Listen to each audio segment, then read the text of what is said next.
Okay, we are live. Is this so exciting? It is so exciting. So exciting. And I love the fact that I get to have her here in person instead of on the camera or, on the TV or whatever you're watching on, right? On your phone. Hello. So we are live. Oh, that's kind of harsh. I'm like, this light's a little harsh. I might do that. That might be a little better. Okay. We are live on YouTube and on Instagram. Yeah. So this is super, super fun because I usually can't do this because online I'm usually interviewing my guests on the computer and I can't really pull up the Instagram. So I don't get to go on Instagram live as often as I do on YouTube, but so excited to have you here. Tell us a little bit about yourself because I love your podcast. It's awesome. I love productivity. Thanks. One of my favorite topics. Yeah, me too. Really? That's so weird. I know, that's so weird. So we actually found out, so Sarah and I live close together and we just recently found out that we have similar overlapping interests. And so I'm so glad to be here. So thank you, Sarah. Oh, of course, yeah. But my name's Erin Woodruff. I am a time management coach and a productivity coach.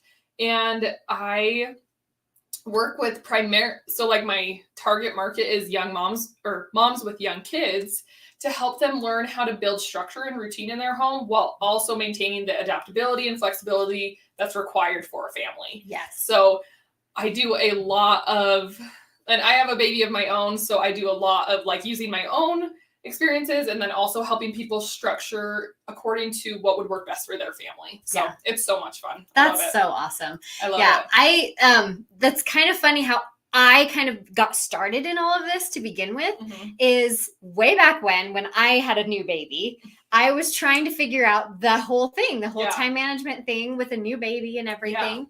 Yeah. And so I developed this software program called Daily Home Planner, which like had a budget portion and a finance portion and calendar and everything like that.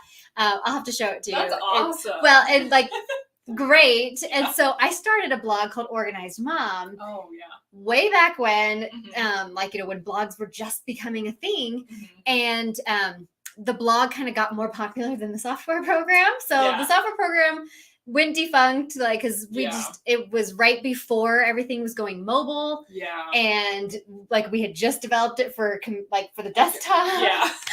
We're like, well, missed the boat.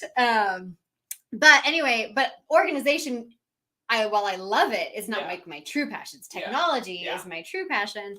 And so I kind of transitioned over from Organized Mom to Family Tech. That's awesome. Yeah, so kind of similar. Yeah, so much fun. It is so much fun. Yeah, so if you have any questions too for Erin, definitely put them in the comments if you're here on Instagram or if you're here over on YouTube. Okay. We can answer those questions. But I've got some questions for Erin. So since this is Family Tech, I want to know your top 5 productivity apps. Okay. I made a list of more than 5. It's hard to limit it. I know. I've really tried to narrow it down.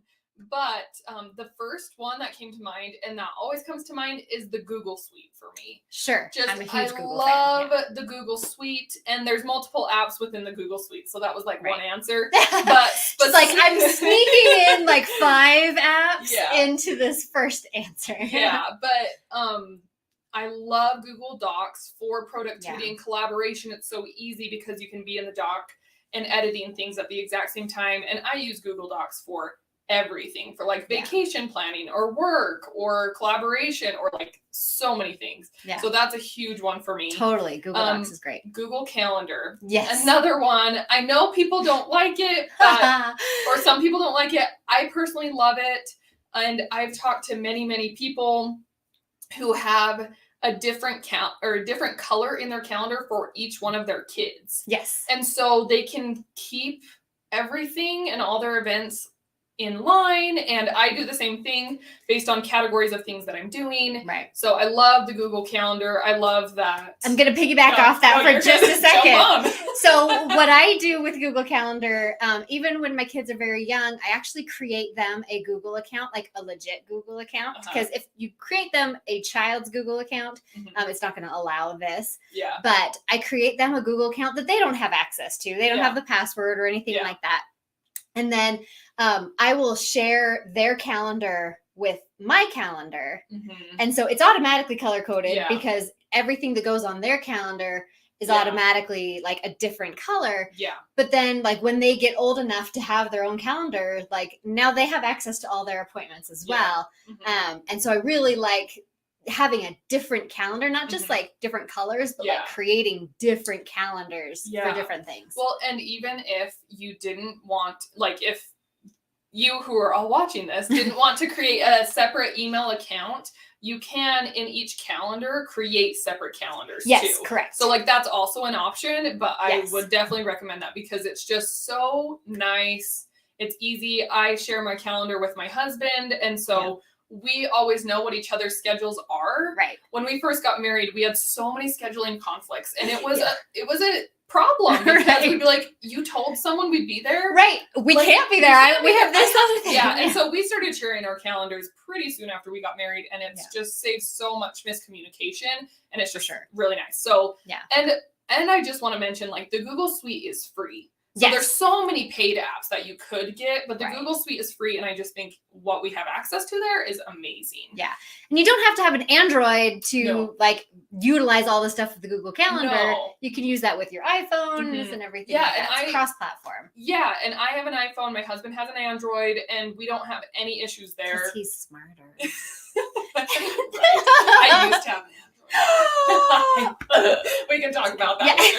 No, it's totally fine. And then the other thing I just love in the Google Suite that I want to mention is the Keep notes. See, oh, that's so funny. That's exactly where I was just trying to pull out our notes.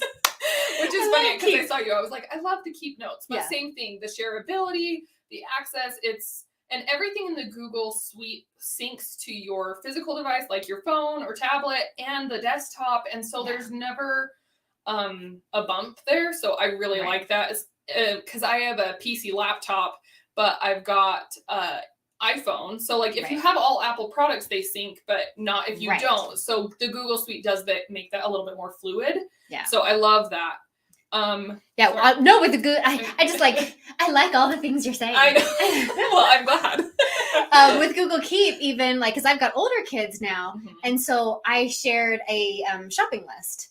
In Google Keep, and so they just add things to the shopping list, and then when I go to the store, I can just pull it. I'm like, okay, this is all the things I need from the grocery store. That's awesome. Yeah, so if you can share those notes as well in Google Keep. And then everyone's on the same page. Yep. So. I love it. Yeah. I love that app. And then the other one that is another like note keeping app is Evernote. Yes. And I don't know how much you've ever talked about that, but I haven't talked about it much. I used to use it a lot, like when it was kind of the only game. Option. Yeah. But it's really awesome. It's another note keeping app. You can keep digital notes as well as handwritten notes. The app allows you to take pictures and upload, and then it has good hand writing recognition software in there, so it can digitize all of your hand notes. And so it's just another really great accessible apps for like your note database. That's what I thought. No, I'm just going to jump in whenever I feel like it. Because that's how I roll. It's it's my podcast. I can do what I want. It's true. It is. I'm totally kidding. Cut me off anytime you need, Sarah. No, I've been meaning to do this for a really, really long time, but I just haven't had the time to dig into it. But have you ever tried comparisons between Evernote and OneNote? No. Okay. I haven't. Okay. But I just curious. Like I just don't know. Use OneNote for some things. Yeah. And I don't currently use Evernote, but I have in the past. And it's just a really popular option. So like, I haven't. I'll let you know if I ever do that. Okay, I would be super curious. I would totally share that with everybody because that's something I wanted to dig into. Yeah, I haven't. And then I just haven't done it. Okay. I will let you know. Okay, sounds good. If you guys want that, you leave a comment and let us know. Yeah, let us know. Another app is LastPass. I love LastPass. And, yes. And I was like, I feel like your viewers are probably familiar with it if you've talked about I've it. talked about it a few times, but probably not enough. Yeah. And so LastPass is a password protector, and it's an app, and you can keep all of your passwords safe and secure rather than just having them all in your phone. And that's what's logging into all your things. So it is not only a protection thing, but it is a productivity thing too. All you have to remember is like the host password for LastPass, and then it keeps all your passwords for you. Right. So, which is really helpful because one of the things I highly recommend, just on a security standpoint, is you should have a different password for every thing you log into. Yeah. And trying to keep track of all of those passwords would be insane. Yeah. Like, you could not. I mean, my LastPass has probably over 1,000 entries in it. Yeah. And that's because every website should have a different password. And the reason for this is if, like, so I always use this example, MyFitnessPal gets hacked. Like, the company itself, their databases get hacked. Now your username and password combination for MyFitnessPal is being sold on the dark web. So it says, okay, you have this username and password that you log into MyFitnessPal. Chances are you use this same combination in other things like your bank, your email, or anything like that. Yeah. So they'll go through and start trying that combination in hundreds, and they do this programmatically. So they can try thousands of different websites at once. And that's how your account can get compromised because, MyFitnessPal got compromised, but nothing else did. But these are going to get, the repercussions of that is what happens. So exactly. Yes, LastPass is it's a great app. And there's other apps too. Like, that's just, again, another one of the popular ones. Yeah. Dashlane is another one that I recommend. But. Yeah.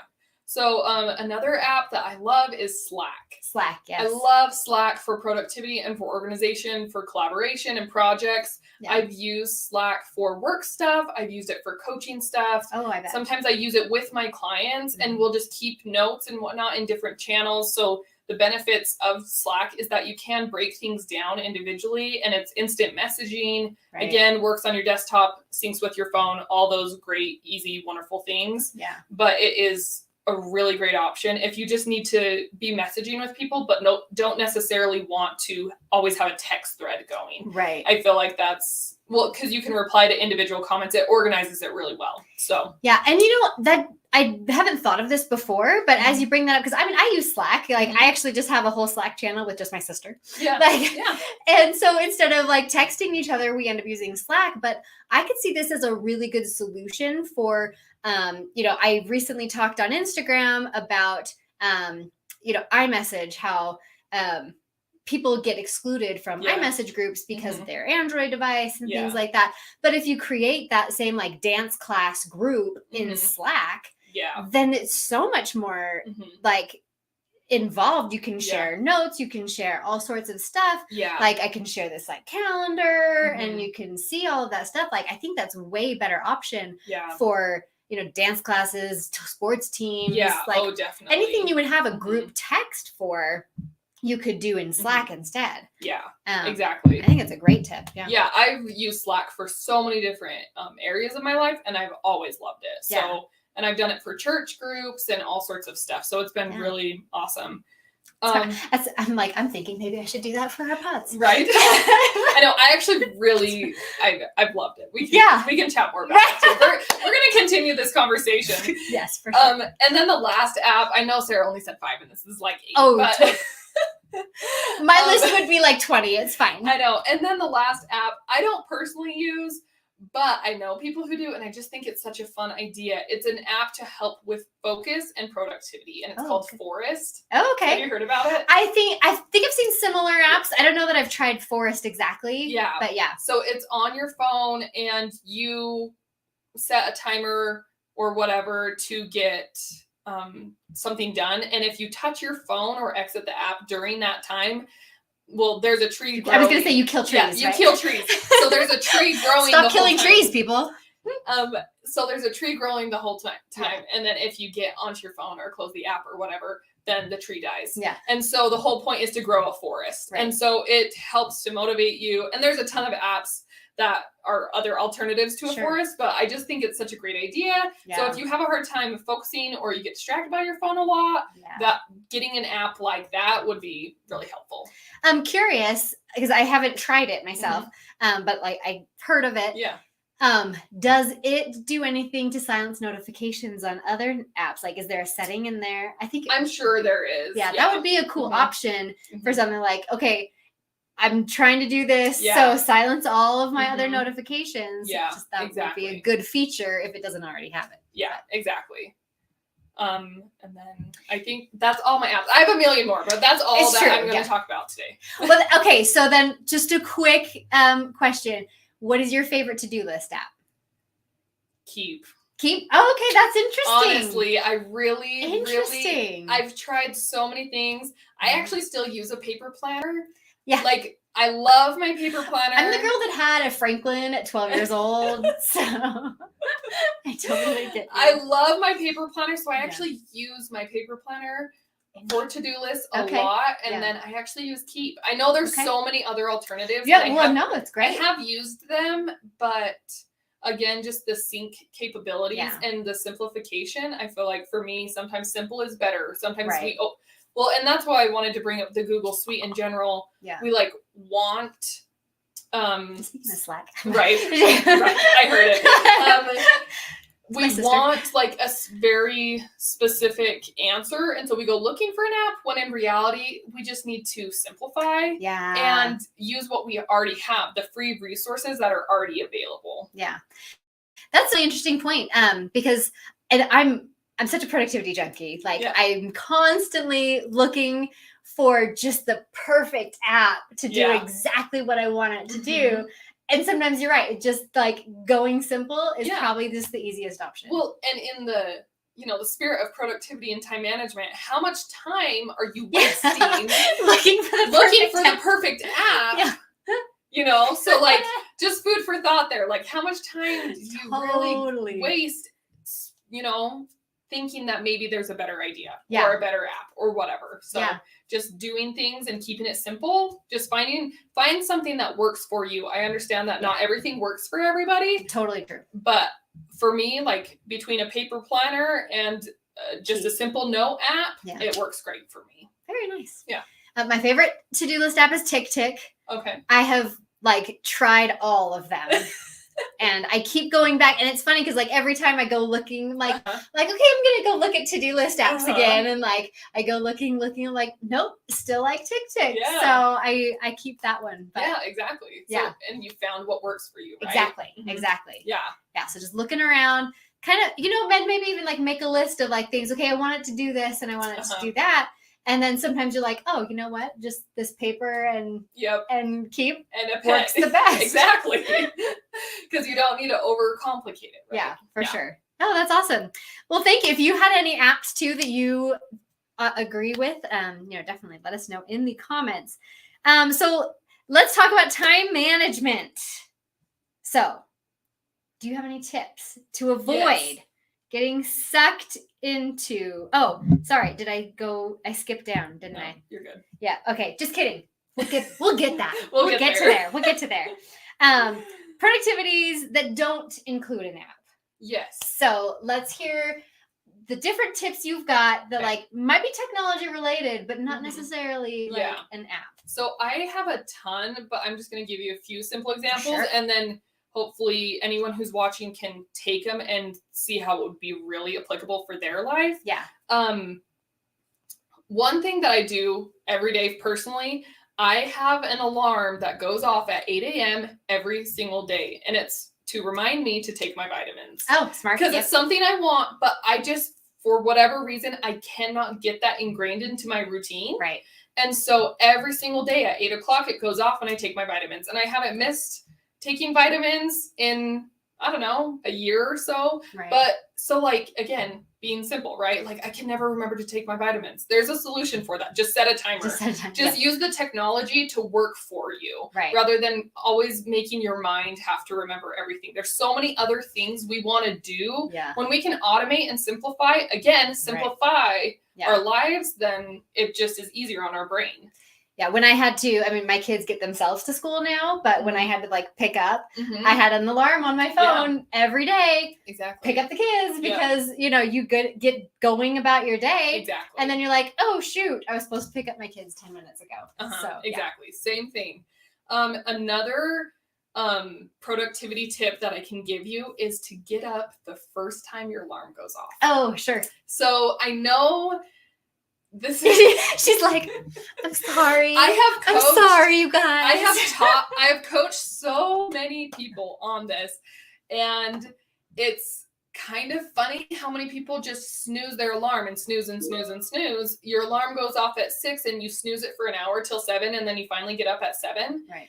And I don't know. To me, there's a lot of reasons why that's not the most time effective or productive thing you could be doing. Either get up at 6 when your alarm goes off, or don't set your alarm till 7 and actually get up then. Right. That way you're getting better. I was gonna say that sleep in between there can't be very good. No, it's not good at all. Yeah. And because you're constantly dreading getting up, first of all, and then it's interrupted sleep. So it's a lose-lose. Right. So, and along with that, if you really struggle, and I've been doing this for like, I think since I was in high school. Sure. Since I got a phone, and I started. You had a phone in high school. You're so young.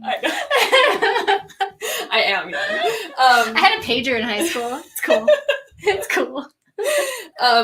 But I started setting the alarm on my phone to get up in the morning, and I put my phone across my room. Still to this day, my phone is across my room. I have to physically get out of bed. Yeah. And so there's a lot of other ways to do it. Maybe it's putting it downstairs. Maybe it's putting it across the room. Or maybe you download one of those apps that you have to make like a math. Math problems, right? If you don't know about that, they're a real thing. Yeah. Like, so the alarm will go off until you like enter the solution to the math problem that it gives you. So I don't know how I can do math like that. Right? Yeah. And I don't use that. It does not work for me. Yeah. But there's so many other things when it comes to I know that getting out of bed in the morning is something that a lot of people struggle with. It's true. And that's okay. It's super normal. But find what works for you. Yeah.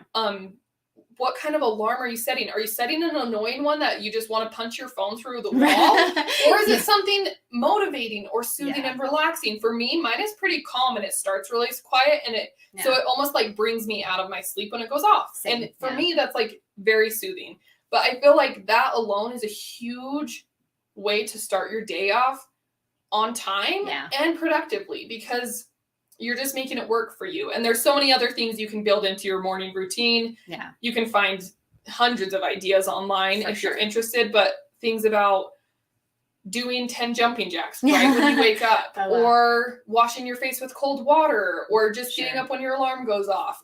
There's a whole bunch. So find what works for you. Again, it's not a one size fits all. For sure. But and I have a my alarm, like I have a light, it's called the Philips sleep and wake up light, and so like it basically like is the sunrise, exactly like it assimilates a sunrise, and then like the sound that I've chosen is like birds chirping. It's like chirp, chirp, chirp, chirp.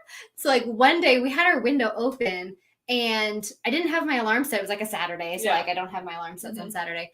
And like there was actual birds outside like chirping, and it totally woke me up because I'm like, oh, this is how I wake up. Exactly. And like I'm like, oh, you dumb birds outside. Right. That's my alarm. That is so great. Yeah.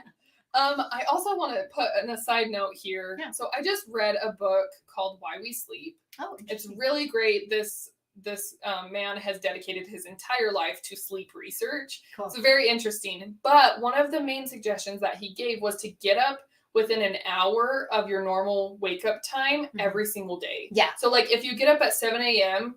On the weekdays, but then sleep till 10 on the weekends, that's what actually creates more of sleep deprivation. Oh, that's interesting. And so he's like, just get up with between 7 and 8 on the weekends too, because it will actually keep your body in a better rhythm. Yeah. A circadian rhythm. Yeah. It's a really, really great. That sounds cool. Yeah. I'll link it in the comments. Yeah. On YouTube. Sorry, I can't do that in Instagram. Yeah. Anyways, it was a really interesting book, but it helped me to like even again think about time management and just routines. Yeah. That's a really good tip I can give you guys. It's just to sleep consistently. Yeah. As much as you can. Even like on Saturday, I generally can't sleep. Like, I don't think I've ever woken up past 7:30. Yeah. Like, because I normally get up at like 5:30. Uh-huh. And so, like, on the weekends, it's like 7:30. 7 o'clock. Yeah. I'm like, I'm awake. Yeah. And that's totally fine. We had one comment, Christy Bradshaw, I love paper planners as well. Right. Paper planners, I love them. Do you still use Franklin? Like, or did you ever use Franklin? No, I didn't. Or I guess it's not even called Franklin anymore. It's called Covey, Stephen Covey. Oh, like, yeah. I don't. You don't? No. That was like my bread and butter. Like, oh my gosh. Like, I love it, but them. yeah. That's no, funny. it's great. It was called Franklin in the 90s.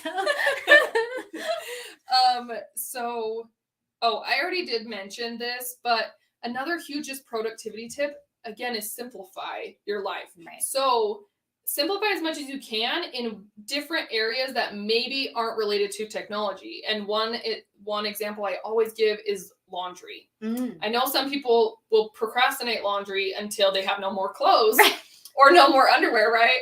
And then they've got to do But a way to simplify is to decide every single Monday, I'm going to do the laundry. Yeah. And that is actually a routine I've had for a while.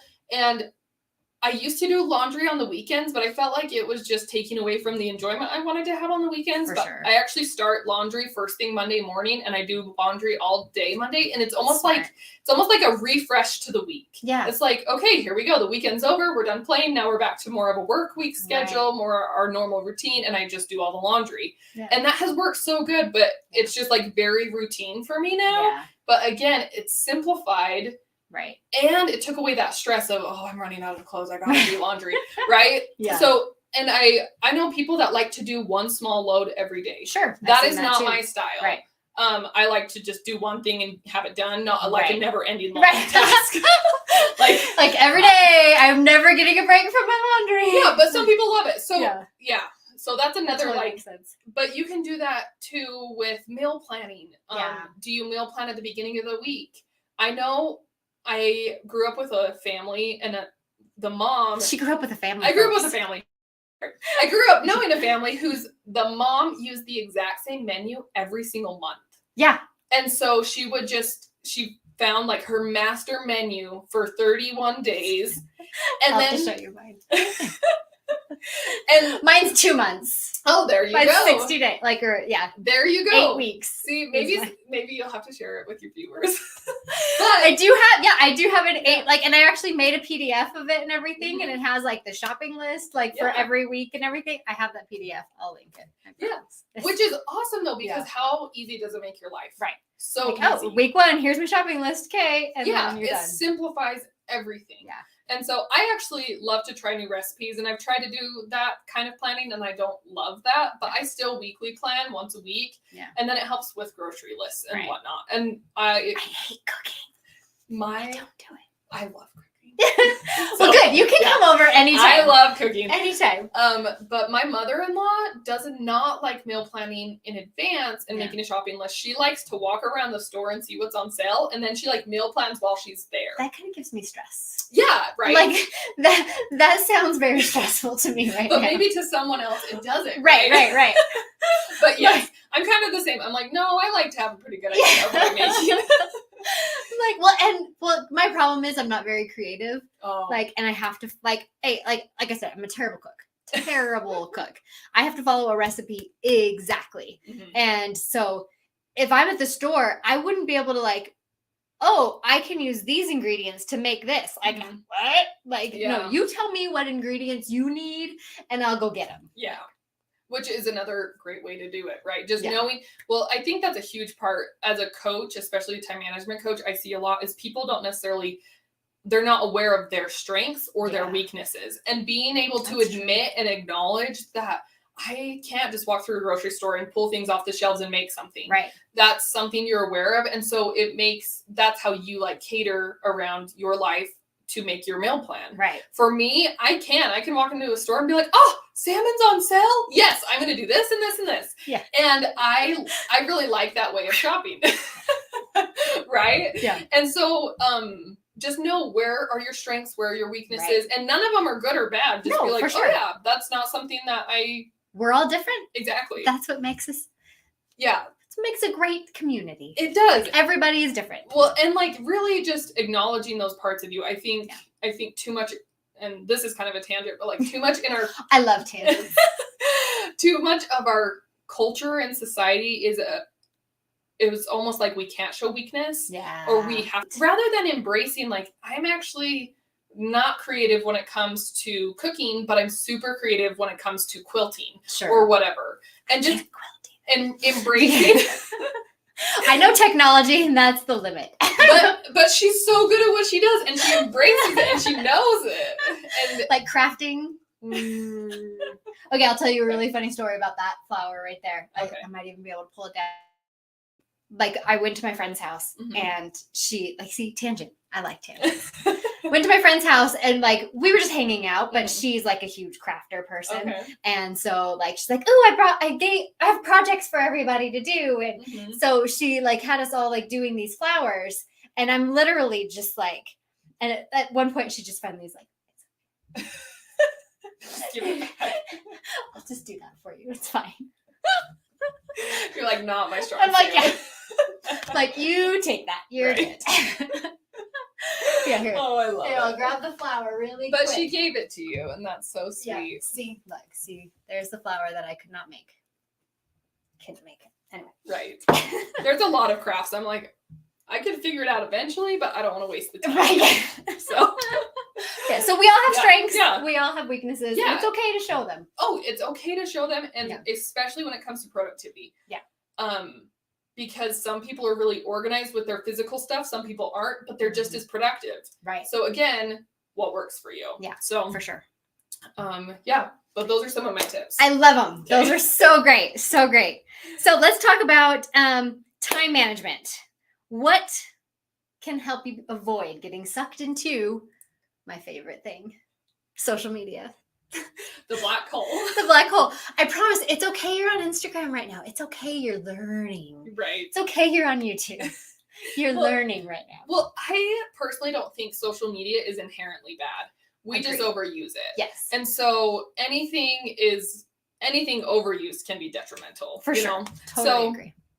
So a huge thing is, again, the awareness around how much time are you actually spending on social media? What are you actually doing? Are you mindlessly scrolling? Right. Or do you have intention? Are you engaging? Are you creating? Right. Are you participating? And I think there are so many avenues via social media and technology that were never available before. And I think it's so great. Yeah, but for sure. I think too often we get sucked into the, into just the scrolling, the mindless scrolling. Yeah, exactly. So there's a few things that I would suggest, and give yourself a time limit. Totally. And hold yourself accountable to that time limit.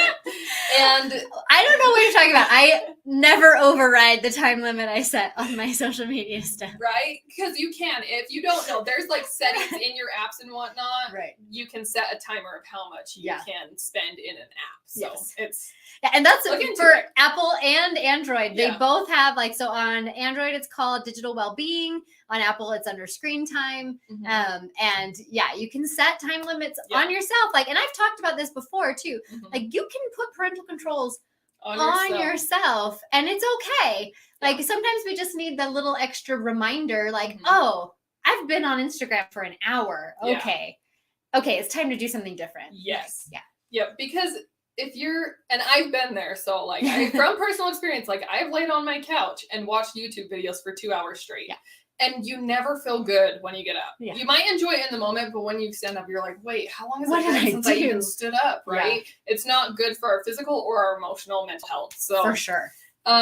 The other idea for you when it comes to social media is set specific times you're going to look at social media. Is it 3 times a day at all of your meal times? Yeah. Is it first thing when you wake up? Is it, when that 3 o'clock wall that we all hit in the middle of the day and you just need a break? Something That's a normal thing? Yes, it is very normal. Because that totally happens to me. I feel like if you know what the 3 o'clock wall is, let us know because it is very much. Because I'll be working and I'm like, man, I have zero energy to do anything else right now. Yep. And there is like a really good break time to like Yeah. scroll on social media, maybe go on a walk, For sure. you know, something like that. Just get your head in a different space. Totally change your state, physical and mainly your physical state. If you leave and come back, it's so much better. Yeah. Good tip. Oh, thank you. Like, cause it's so funny because like I'll lay down on the floor or something. I'm like, literally, I have no motivation. Yeah, nothing. I don't want to do anything else right now. Yeah, the 3 o'clock wall is very much a thing. So funny. I really thought it was just me. No, it is not just you. Let us know. Is it you too? Do you hit that 3 o'clock wall?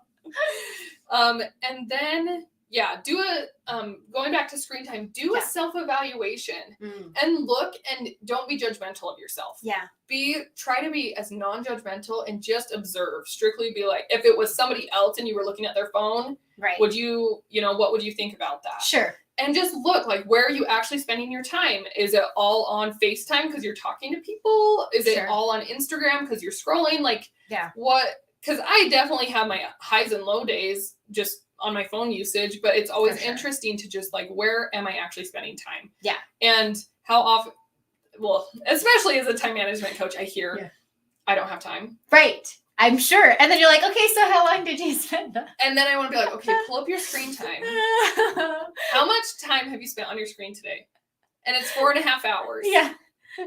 What could you have done in 4.5 hours? Exactly. And so, not that I'm saying just knock it off, but just be aware of it. Like, you actually do have more time than you think.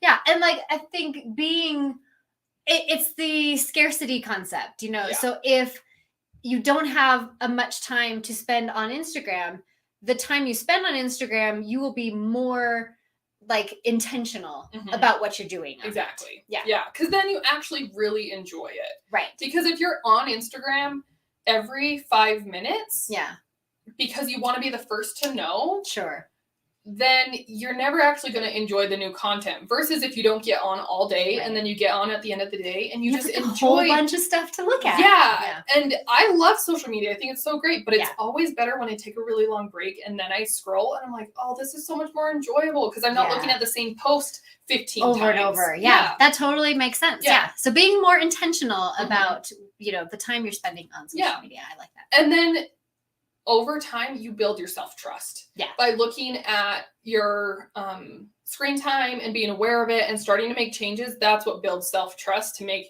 lasting changes. For sure. So, yeah. Oh, I love those tips. That's great. Anything else on that one? No, I don't think so.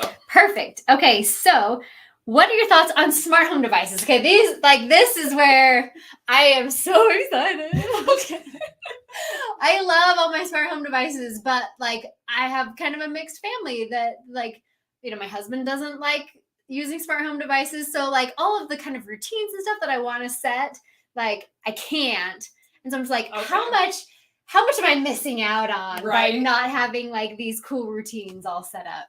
I don't use any routines on my smart home devices, so maybe I'm not the right person to ask. But I think there are so many things for the smart home devices that could benefit you. For sure. Like, I use Alexa for so many things. Alexa keeps my grocery list for me now. Oh, nice. I'll just say, like, Alexa, add this to my shopping list. Yeah. Alexa, da-da-da. And Google is the keyword around here. Oh, okay. So if you were to say something about the G-Man, there would be things responding. I know. But you can say Alexa all you want, and I won't even know. And my house won't respond to that. Right. And I think there are some awesome benefits to smart home. For sure. Like digital assistants and whatnot. It's so cool. Yeah. So I don't personally use all the routines because Alexa's always like, oh, if you would like me to set a morning routine, let me know. Yeah. And I'm like, you're like, I'm good, Alexa. Thanks. I'm like, I think I'm good. So I feel like, again, I use it at a very, very basic level. Yeah. But it's very nice. The things that I do, just all the music that I can get instantly. Right. So many times, like if I'm cooking and I just say, hey, set a timer for 5 minutes. Yes, I love that. And I do that all the time. Yes, that is so nice, especially when your hands are covered in goo. Right. And you're like, I don't want to pull out my phone or whatever. Yeah. So just think, and I just recently started using Alexa to build my shopping list. Yeah. And I was like, why have I not been doing this the whole time? It's so nice because that's when you remember when you're out of things, when you're in the kitchen or restocking the toilet paper or whatever. And then you're doing something and you're like, oh, I'm going to put it on my list later. Yeah. But then forget. Right. So I just started saying like, hey, Alexa, add oatmeal to my grocery list. Yeah. So that is like on so Google, nice. It will add it to your Keep grocery list. Oh, maybe I'll have to switch over. We'll see. We have a lot, like every room in my house has a Google Assistant. Oh, like, nice. Yeah. So it's the same kind of thing, you know, like, oh, I need batteries, you know. Yeah, exactly. Hey, what's your name? Yeah.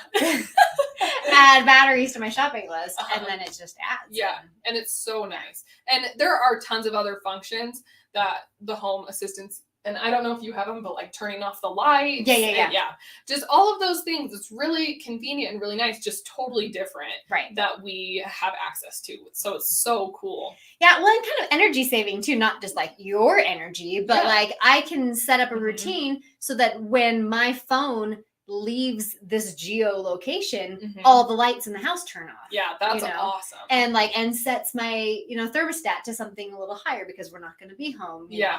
And then when I enter the geolocation, it changes back, it turns on the lights, so that's not only like a safety thing that, when you come home, your lights turn on before you even like enter the room. Yeah. But then you can also have all those things like, when you wake up, like it can be your alarm too. And if you have like, the hue lights or whatever, it can do the same thing that my light does, kind of simulate the sunrise. And then it'll like play your newscast or, or the recent podcast you're listening to or whatever. So you can get all those things set up. So you don't have to like fiddle around with stuff. It just happens automatically. Yeah. And it's so awesome. And while you were talking too, another productivity thing that I just thought of was, use your like reminder apps for times and locations, because you can say, well, I really need to get this from my sister's house, and you can put a reminder in there that says pick up peaches when you arrive at a certain destination. Right. Such another great feature that maybe is underutilized. Super underutilized, because I think. You put it in, let the technology do the work for you. Yes. And then when you pull into your sister's driveway, it's going to be like, get peaches. And you're like, oh. And you're like, oh, thanks, Google. I totally forgot about that. Seriously. And so I do think that there's Siri or whoever you use. Yeah. There's so many things that are underutilized there. Yeah. So just like, when you come or go from your house, it's so awesome. Yeah, I know. I think I've harped on this a few times. Like a lot of people use this as a glorified, like just music player. Yeah.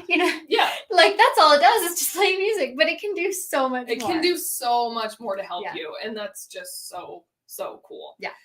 Another thing that I really love, and this is kind of digital assistant and home devices related, is just like all the drive-through online shopping that we can get now between like grocery pickup and in-store pickup, restaurant pickup, and all of that. So many of the smart home devices will do it for you, like can help you do it, but just your digital devices, like we went out to get pizza and our baby was freaking out. And so we're like, oh, let's just do takeout. Yeah. We pulled up to the restaurant to get our pizza. We walked in and out in less than 5 minutes. And there were probably like 100 cars in the parking lot. Right.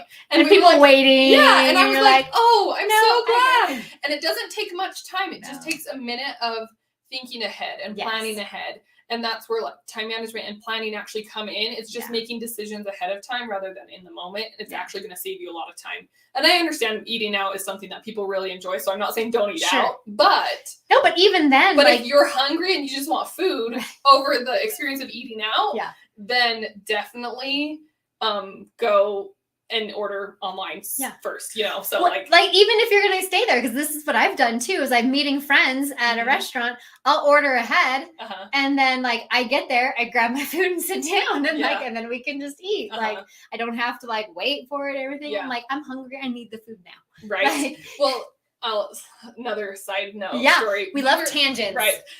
We were in Cafe Rio one day. This was probably like a year ago. And we were in line. There were so many people ahead of us. And I was like, what if we ordered online on the app? Yep. for pickup. Yeah.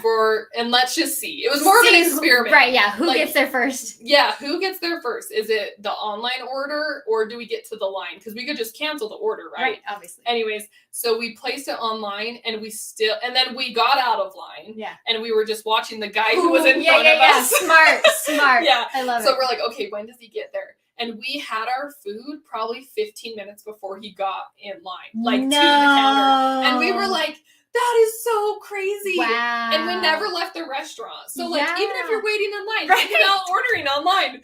And so it's kind of fun. It's an experiment. But again, it's the beauty of the technology. Yes. So crazy. Yeah, it can save you so much time. And so then you can get the food in your belly. I know, because hunger is a real thing. I almost knocked into that microphone. It was going to be like, yeah, did you want to add anything? No, I think that's awesome. Yeah, I love digital assistants and ordering ahead. And I literally just did this yesterday.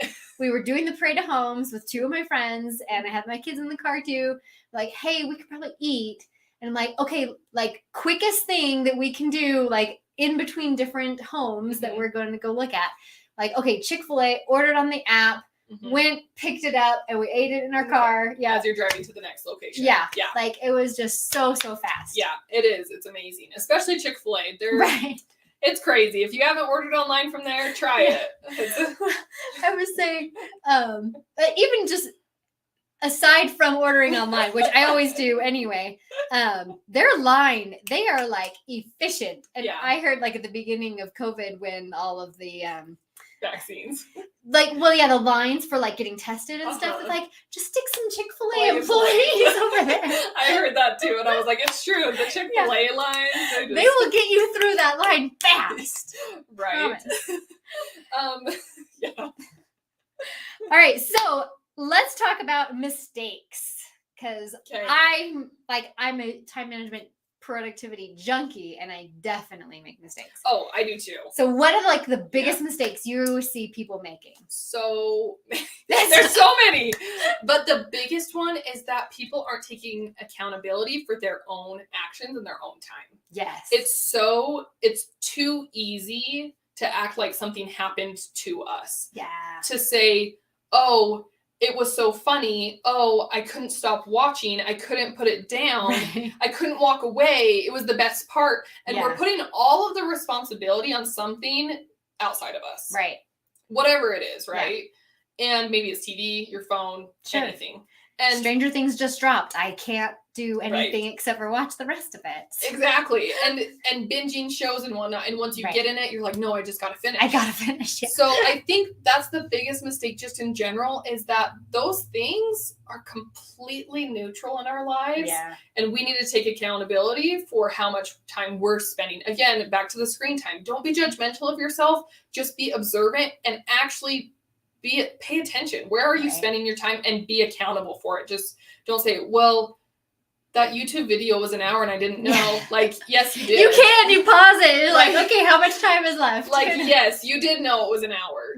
Just stuff like that. Just rather than blaming, just taking accountability and be like, wow, yeah. So that's the biggest thing. And I think that's a big problem in general. I mean, and I try and instill that on my kids. My son will say oh, it wasn't my fault because of this. I was like, okay, well, no, but it was your fault because you did this before that happened. Exactly. And so just really trying to show how to take accountability for things that you're responsible for. Exactly. And my favorite is last summer, my nephew was visiting my parents and we were all there for a family thing. And my nephew and my parents' neighbor's kids, they had eaten a bunch of peaches off the peach tree. And then my nephew's 9. So he's funny. Sure. He's very much in that, no one's going to know, and I know how to weasel my way out of things.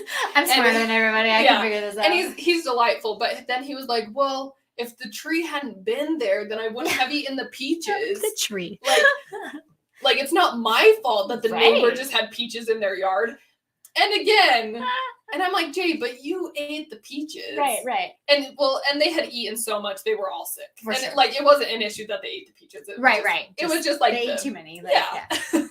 But it was just funny to hear him defend himself. Right. Of like, well, the tree was there. They planted the tree. And it's easy to see when it's a 9-year-old boy, but we do the same thing. Yeah. Well, I just was reminded, I was looking up something on our city Facebook page, and we live very close to a lake, and there is a lot of bugs. Yeah. And we also live close to farming community.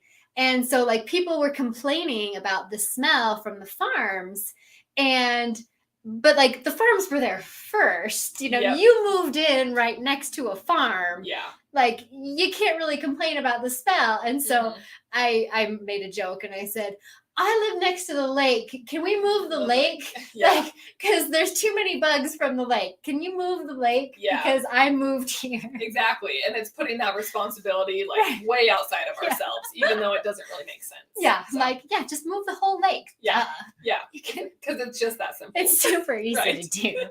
I don't want the bugs anymore. And then this is specifically to adults and parents. Yeah.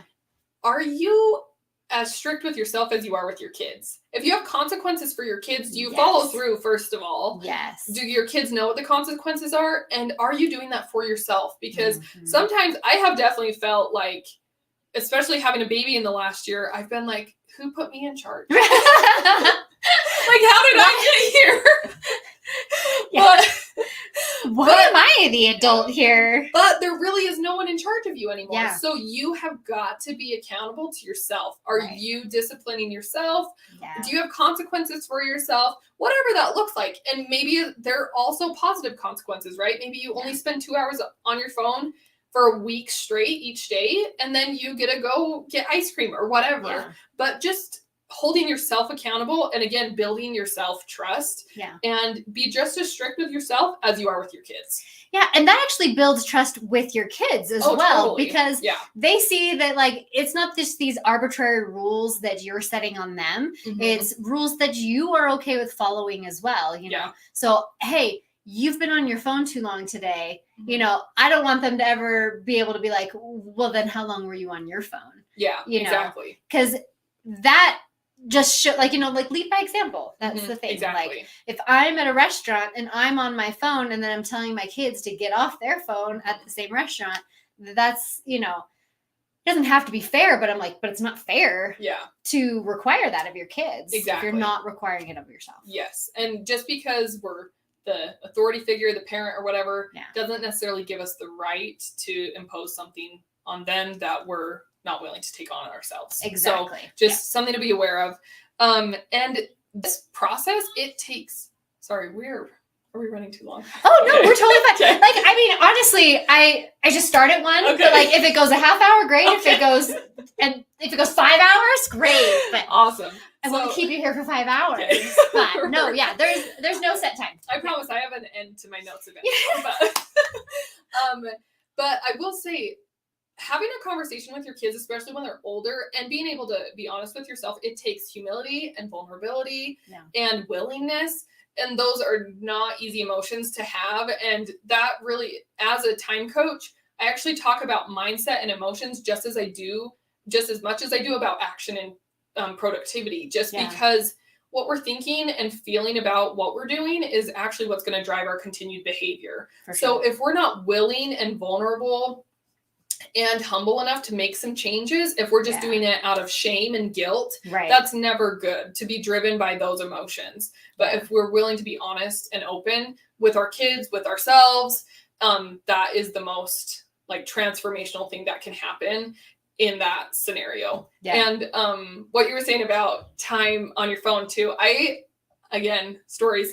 I went to dinner with friends a few years ago. It was my first year of college, so smartphones were really becoming a thing about them. And I know, I'm so young.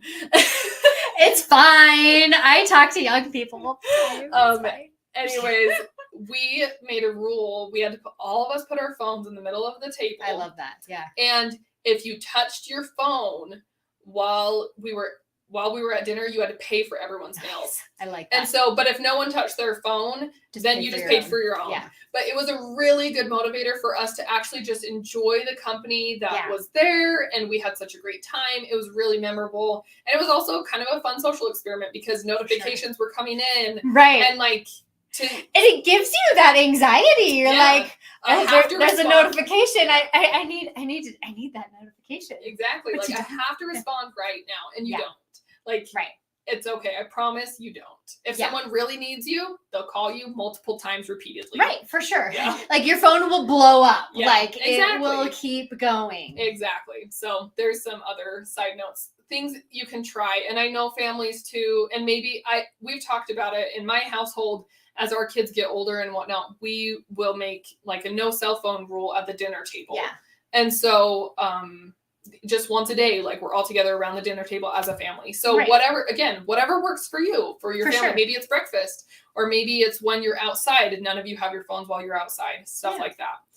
Yeah. And like you're saying, with whatever works for you, there's a lot of families that will say no video games on Sunday or something like that. But like our rule is, you can play video games, but only if it's a family video game. Oh, okay. Like if you can play it with the rest of the family. Yeah. So stuff like that, where like you don't have to.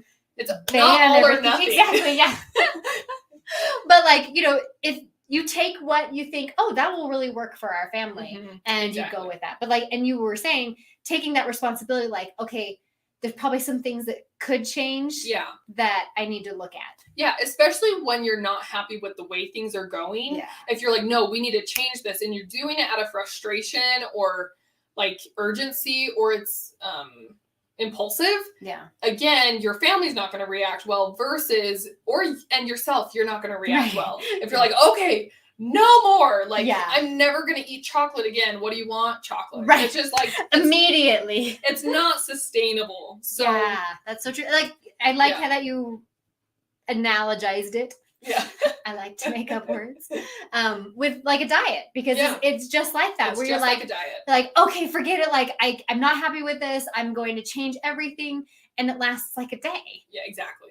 Well, and that was my next point. The biggest mistake that I see people make is that they try to do too much all at one time. Yes. So, and we all see this on January 1st. Right. People have a laundry list of changes they want to make for the next year. Yeah. And by January 5th, how many of them had already fallen through? Right. And then by February, 28th, the rest of them are gone. Yeah. And there's no lasting change for that year. For sure. Versus saying, I just want to eat. I love my mom. She's so funny. But a few years ago, her two goals for, I think it was 2018. Okay. Her two goals were to eat more vegetables and drink more water. Nice. And she very much exceeded that goal because it was so small. Right. And just simple. And both of them were with diet. And so she just really tried to incorporate more vegetables and more water into her diet. And simplify. Yeah, simplify. Yeah. And again, it starts small. So I want to go back to the getting up when your alarm goes off example. Great. Because I think this is a really good idea. So January 1st, and you're like, I'm going to get up at 5 a.m. to work out. Yeah. When you stayed up all night for New Year's Eve. Exactly. Works out really well. Well, even if you decided today, right? Yeah. And then at 5 o'clock, what do? You snooze your alarm. Yeah. Until 7. Right. For 2 hours, you're snoozing your alarm. And then you're filled with the guilt and shame that you didn't get up, that you didn't do it, right? And then you're just beating yourself up. And so when I'm talking start small, I mean like really small. If that's one of your long-term goals, to get to the 7 o'clock hour, or to get up at 5 and work out, then start meet yourself where you're at. That's another thing I love. Oh, I like let's use a car analogy. If you're trying to get to Walmart and you're in an unfamiliar place, you put your GPS, like, I want to go to Walmart. But until your GPS knows where you're at, the GPS cannot get you to Walmart. Yeah. So like maybe you could try and figure it out, but it's not how GPSs work. And it's the same thing when you're trying to make changes. Again, be honest with yourself. Where am I at right now? Start where you are. Nice. Meet yourself where you're at. So if you have a habit of getting up at 7 a.m., but snooze your alarm, just get up the first time your alarm goes off. Start that small. Right. just get up when your alarm goes off. And then once you have that as a habit, then you just move your time back from 7 to 6:45 to 6:30 to 6:15 to 6. And then pretty soon, but you're always getting up the first time your alarm goes off. And then pretty soon it's 5 a.m. and you're getting up and working out. And you're like, how did I even do that? And it's because those small, tiny little changes that you made. But again, start small. Don't. How do you eat an elephant? One bite at a time. One bite at a time. And my favorite quote, and I was going to look up who coined this phrase, but I can't remember. So you guys I didn't look it up. No. But it's, we overestimate what we can do in the short term and underestimate what we can do in the long term. Oh, that's super interesting. I love that idea because we're like, no, I can get up at 5 a.m. and start working out. But then it just falls flat on its face if we're not even kind of close to that. But when we do give ourselves a little bit more grace and to underestimate what we can do in the short term, then the long term is actually really going to surprise us and be like, wow, I lost all that weight, or wow, I gained all that muscle, or wow, I ran that marathon. You know, where I've never run a marathon before. So and it's awesome. It's the same as like the sales concept, like under promise, over deliver. Exactly. But for yourself, under promise, over deliver yourself. Exactly. And those are like the most common pitfalls that I see. I love that. Was that it? Did we have it? Oh, anything else you want to talk about?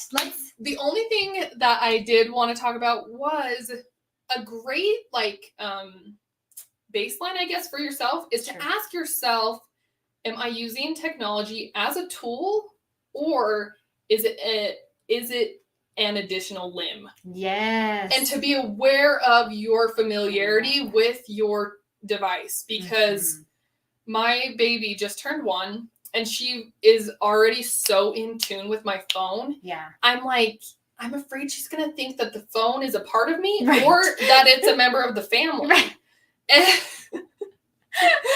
And it's kind of an interesting dynamic for me to watch her interact because she does see people through the phone on FaceTime, right? Which again is a huge benefit because pre-technology, you could never connect with like grandkids. My parents don't live close to me. And so she has a great connection with my parents because of FaceTime.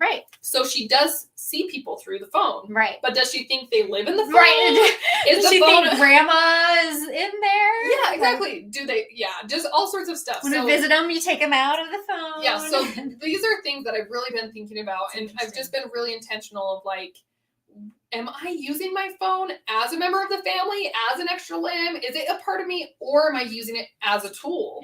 Because again, I am so pro technology. I love it. It is amazing. Like even today, like Sarah and I. That's why I asked her. Sarah and I have all of our notes on a phone right here, and it's just amazing. It's awesome. I love it. But what is your relationship with your phone and technology and with time too? That's something I actually teach when I talk about time is just what's your relationship with time? Do you have that abundant mentality of there's always enough time? Or are you in more of a scarcity mentality of there's never enough time? So Oh, that's really good. And I was going to bring this up a little bit, but you kind of touched on it again. So I'll bring it up now. But I literally just read an article this morning.